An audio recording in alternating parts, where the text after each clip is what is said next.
민주당 김의겸 의원이 국정감사에서 한동훈 법무장관의 청담동 술자리 의혹을 제기했죠. 여권에선 김 의원이 기본적인 팩트체크조차 하지 않았다, 이런 비판을 오늘 쏟아냈는데요. 김 의원은 제보받은 내용을 질의한 것뿐이라는 그런 입장이죠. 국회의원의 면책특권을 둘러싼 공방도 뜨거운데 관련 내용을 정치인사이드에서 짚어봅니다.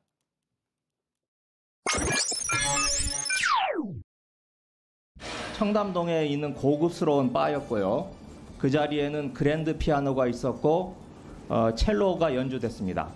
기억나십니까? 김앤장 변호사 30명가량이 있었습니다. 그리고 윤석열 대통령도 이 자리에 이 청담동의 바에 합류를 했습니다. 기억나십니까? 술통령과 한동훈의 진실, 청담동 바를 빌렸어. 제보가 있었다며 한 유튜브 매체가 취한 내용을 국정감사장에서 질의한 민주당 김의겸 의원. 처음에는 굉장한 한방이 있는 줄 알았습니다. 빌드업을 한다 그러죠. 말하자면 함정 질의를 하는 경우도 있어요. 중요한 증거는 딱 숨겨놓고 이렇게 잘못된 대답을 하기 유도해가지고 이런 거 있잖아 하고 딱 들이미는 거죠. 뭐 있는 줄 알았어요. 그래서. 그런데 웬걸 내놓은 거라곤 음성 녹취록뿐이었죠. 거기 청담동 어딜 다 빌렸어. 근데 한동훈이랑 윤석열까지 다 온 거야. 와가지고 술 마시고 노래 부르고 아니 한동훈은 먼저 왔어. 나하고 좋대 노래 부르더라. 정비하고 같은 윤석열이 있고. 7월 20일 날 두 달 전쯤에 청담동 구의 갤러리아에 있는 그 인근 카페에서 그때 그 한동훈 장관하고 윤석열 대통령하고 김앤장 변호사들 이렇게 같이 모임이 좀 있었잖아요. 그날 모임은 이제 어떤 취지였는지 한번 좀 얘기를 듣고 싶어서. 그건 제가 대통령과 한동훈이 자리에서 그 일어난 일을 내가 말할 수는 없죠. 그렇잖아. 한동훈 법무부 장관 한마디로 일축을 했는데요. 의원님, 저는 다 걸게요. 의원님 뭐 거시겠어요? 저는 다 걸게요. 자, 첫째 구체적으로 얘기하겠습니다. 저는 법무부 장관직 포함해가지고 제가 뭘 앞으로 어떤 주의 종직이라든가 뭐 다 걸겠습니다. 의원님 뭐 거시겠습니까? 거시는 거 좋아하시잖아요. 김 의원, 아무런 후속 팩트를 내놓지 못했습니다. 아예 오후 국감장에는 모습을 드러내지 않았죠.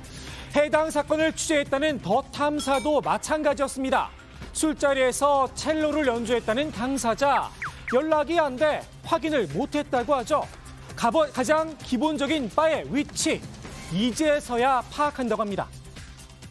그 더 탐사의 강진구 기자랑 이제 전화 통화를 좀 해봤는데요. 그러니까 7월 20일 새벽 1시 청담동에 그랜드 피아노가 있고 갤러리아 백화점 인근에 주차가 안 되는 골목길의 어느 바에서 실제로 어떤 일이 있었는지 끝까지 추적을 하겠다라는 입장이고요. 해당 바를 찾아 실제로 이런 술자리가 있었느냐 확인하는 게 기본입니다. 현장 취재가 안 된 겁니다. 그래서일까요? 무려 30명이나 참석했다는 김앤장 변호사들 단 한 명도 특정하지 못했습니다. 그렇게 30명이 모였으면 소문이 난다든가 한 명이라도 특정을, 저도 이제 기자를 해봤으니까 김의겸 의원도 기자 하셨으니까 특정하기가 되게 쉬워져요. 그렇게 되면. 근데 나온 게 하나도 없어요.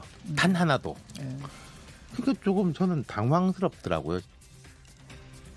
유일한 크로스 체크, 술자리를 주선했다는 이세창 전 자유촌연맹 총재 권한대행과 통화 내용인데요. 이 전 대행, 악의적 짜깁기에 당했다, 공개적으로 반박을 했습니다. 일국의 대통령하고 법무부 장관을 내가 무슨 신분인데 주관을 하느냐, 그래서 끊으려고 하니까 그러면 그 자리에 무슨 말씀하셨어요? 이제 기자의 특유의 막 그 질문 있잖아요. 나 전화 끊는다.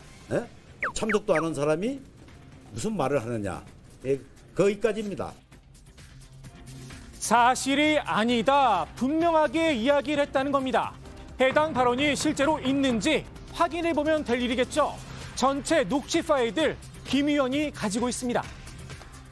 제가 오늘 아침에 듣고 튼 게 아니고 이 녹음된 분량이 몇 회에 걸쳐서 상당한 몇 시간짜리 통화 필요한 부분만 제가 토요일, 일요일 우리 방에 있는 식구들이 그거 녹음 듣고 풀어서 저 아주 짧은 분량 만드느라고 고생했습니다. 그런데 아직까진 감감무소식입니다. 한동훈 장관은 더 이상 묵과할 수 없다며 법적 대응도 불사하겠다고 밝혔는데요. 김의겸 의원은 거짓말로 해코지 해도 되는 면허증이나라도 가진 것처럼 행동하는데요. 매번 입만 열면 거짓말 해도 그냥 넘어가 주고 책임을 안 지니까 자기는 그래도 되는 줄 알고 이러는 것 같습니다만 이번엔 달라야 한다고 생각합니다. 김 의원은 내가 무슨 거짓말을 했느냐 발끈했죠. 이런 목격담과 발언을 듣고도 묵살해야 합니까? 이런 의혹이 제기될 때 거침없이 물어보라는 게 국민들이 저에게 표를 주신 이유라고 생각합니다. 묻지 않는다면 오히려 그게 국민의 믿음을 저버리는 겁니다. 더욱이 질의 전에 제보가 들어와 확인하겠다 먼저 분명히 밝힌 뒤 질문을 던졌다는 겁니다. 지난해 국감에서도 비슷한 일이 있었죠. 당시 국민의힘 김용판 의원도 이렇게 질의를 시작했습니다. 장 변호사께서는 최근에 그 수원구치소에 수감되어 있는 국제마피아파 행동대원이며 코마트레이드의 직원이었던 박철민의 요청에 의해서 변호인 접견했습니다. 그로부터 공익 제보를 받았고 본 의원에게 전달하게 됐습니다. 김용판 의원, 당시 이재명 경기지사를 향해 조폭 연루설을 제기했죠. 돈다발 사진까지 들이밀며 맞느냐 따져 물었습니다. 이재명 도지사는 도지사가 아니라 국제마피아파 수계급으로 처벌받아야 한다고 할 만큼 국제마피아와의 유착관계가 긴밀합니다. 박철민 씨 본인과 친구도 직접 이 지사에게 돈을 전달한 적도 있어 하는데 도뭉리 사진을 제시하겠습니다. 자, 화면에 보십시오. 네. 이래서 국회의원의 면책 특권을 제한해야 됩니다. 이런 명백한 허위 사실을 이런 데다가 국민들 앞에 보여서 틀어주고 김용판 의원이 내놓은 증거, 아무런 관련이 없는 엉뚱한 사진이라는 게 밝혀졌죠. 조폭 연루설도 허위로 판명이 났습니다. 당시 이 지사는 김 의원을 포함해 관련자들을 허위사실 공표 혐의로 고발을 했는데요. 박철민 씨만 기소되고 김용판 의원과 장영하 변호사는 법망을 빠져나갔습니다. 김 의원, 면책 특권으로 일찌감치 수사선상에서 제거됐죠. 장 변호사는 지난 9월 검찰이 불기소 처리했습니다. 장 변호사가 박철민 씨의 제보를 진실이라고 믿을 상당한 이유가 있었다는 겁니다. 민주당은 모든 것을 의심하고 점검하는 법률 전문가가 속아 넘어갔다고 눈치고 넘어갈 수 있는 사안이 아니다 발끈했는데요. 논평을 낸 사람 다름 아닌 김의겸 의원이었습니다. 장영하 변호사를 반드시 법의 심판대에 세우겠습니다. 장영하 변호사 사건은 지난 대선에서 최악의 거짓 선동이었고 의도된 정치 기획이었습니다. 장영하 변호사만은 반드시 법의 심판을 받도록 하겠습니다. 모든 걸 의심하고 점검하는 건 기자의 덕목이기도 하죠. 기자 시절에도 과연 올바른 기사를 썼느냐에 대해서 저는 이제는 많은 회의를 갖게 되었죠. 저런 식으로 만약에 폭로를 해놓고는 내가 뭘 잘못했냐, 뭐 제보가 들어오니까 물어보지도 못하느냐. 제보가 들어왔으면요, 적어도 그 제보를 한 사람의 말이 진실인지는 확인을 해야 돼요. 팩트에 기반하지 않고 완전히 가짜 찌라시에 놀아나는 거거든요. 근데 이거 정도가 너무 과해요. 그리고 특히 김의겸은 기자 출신이잖아요. 예. 기자는 팩트 체크하는 훈련을 계속 받아온 사람일 텐데 팩트 체크 능력이 너무 떨어지고. 더욱이 김의겸 의원은 제보만 받은 게 아니라 협업을 했다고 직접 밝히기도 했습니다. 맞습니다. 제가 더 탐사하고 같이 협업을 한 건 맞습니다. 저를 미행한 스토커로서 지금 수사 중인 그 더 탐사와 협업하고 있다는 말씀에 대해서 약간 좀 충격을 받았고요. 거기에 공모하신 거가 된다는 걸 분명히 해두고 싶습니다.